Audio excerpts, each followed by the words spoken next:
kung ano yung tanong ninyo, gusto mo ba palitan at hindi ka ba satisfied? Sabi niya, hindi palitan. Pero meron siyang mga instructions na ibinigay kabahin sa legal team. So, hindi ko na sabihin kung ano yung mga instructions dahil ano naman ay hindi na mahalaga.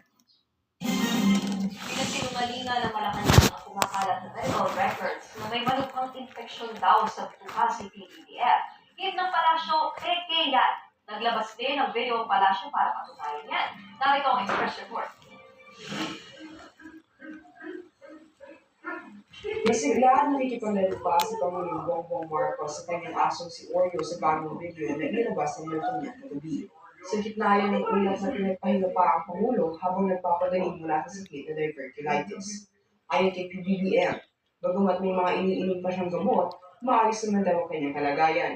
Handa na rin daw siyang bumalik sa trabaho. Medyo nagtatampo sa akin yung mga doktor ko kasi sinasabi nila, huwag muna. Sabi ko, hindi ko naman pwede pakantayin lahat ng mga nangyayari. So, tinuloy ko na lang.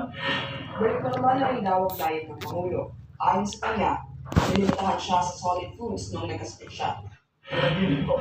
Sabi ko, doktor, pwede ba ako kumain ng kung ano. Kasi nang naginip ako, meron na, nakakain ako ng steak. Yung inisip ko, pero hindi pa pwede. Hindi pa, ngayon pwede na. Pwede na. Pwede na. Ayan. Good news na yan. Ako ng hamburger. Matatandang hindi nakadalo si Pangulong Marcos sa pagpaparangal sa mga government workers sa Malacanang kahapon ng umaga. Pero siya naman ang nanguna sa dawning of ranks ni PNP Chief General Jose Melencio Nartates.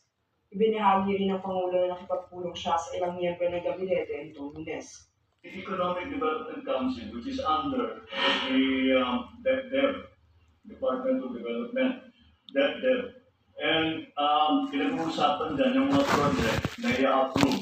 Yung malalaking project na i-approve o paano kung kailangan palitan yung mga scope of the project.